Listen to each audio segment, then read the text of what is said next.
뭔가 내가 복근에 힘을 줄 때 하고 이렇게 기침할 때, 그 다음에 일어날 때, 자다가 윗몸 일으키기 하듯이 이렇게 일어날 때, 그 다음에 화장실 가서 배에 힘 줄 때, 이때.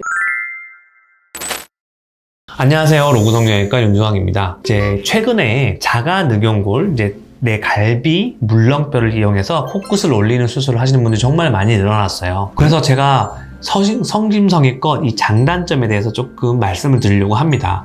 첫 번째, 자가늑연골, 내 갈비뼈 물렁뼈의 장점은 뭐냐면 이렇게 올려놓고 이쁘게 만든 모양이 최대한 오래 간다. 제일 오래 유지가 된다는 겁니다. 그래서 제 말에서 힌트를 얻으셨을지 모르겠지만 오래 간다는 거는 평생 가진 않습니다. 네, 어떤 물렁뼈 재료, 어떤 코 성형도 코끝과 이 콧대 모양이 평생 가는 건 없어요. 시간이 지나면 이 코끝이 조금씩 처지면서 퍼질 수밖에 없습니다. 그래서 그나마 제일 오래 유지되는 게 자가늑연골이기 때문에 이렇게 귀연골이나 뭐 비중격 연골로 수술했을 때 너무 빨리 코끝이 처졌어요, 이런 분들이 자가늑연골을 선호하시는 건 맞고요.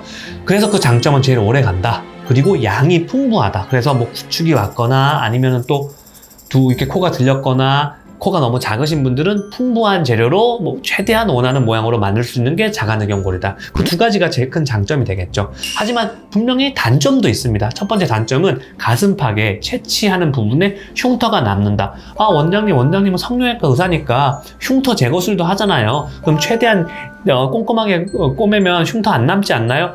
아닙니다. 이게 어쩔 수 없이 칼이 들어가고 그 다음에 내가 있던 자리에 자가늑연골이 빠지니까 뭔가 온폭 파있는 듯한 그런 느낌의 흉터와 그런 느낌의 채취 부위가 남을 수가 있다. 그리고 두 번째는 좀 아프겠죠, 당연히.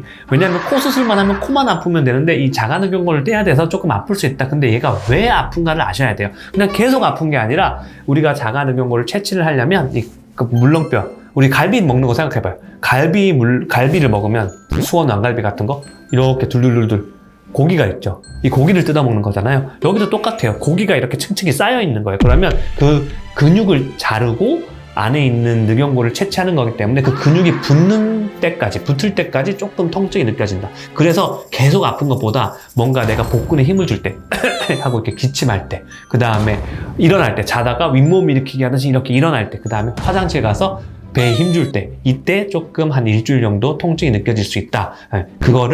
그게 단점이라고 생각하시면 될 것 같아요. 그거 말고는 이제 자가늑연골 또 단점이 뭐 어떤 분들은 뭐 와핑, 자가늑연골 싫어하시는 분들이 이래요. 와핑이라고 해서 막 코가 이렇게 휠 수 있다고 하는데 그거는 수술적 기술적인 방법으로 최대한 보완하면서 휘지 않게 할 수 있습니다. 그래서 자가늑연골이 사실은 코끝을 세우는데 제일 좋은 재료지만 하지만 이런 단점들도 있으니까 심사숙고하셔서 결정하시기 바랍니다. 조떼꾸알.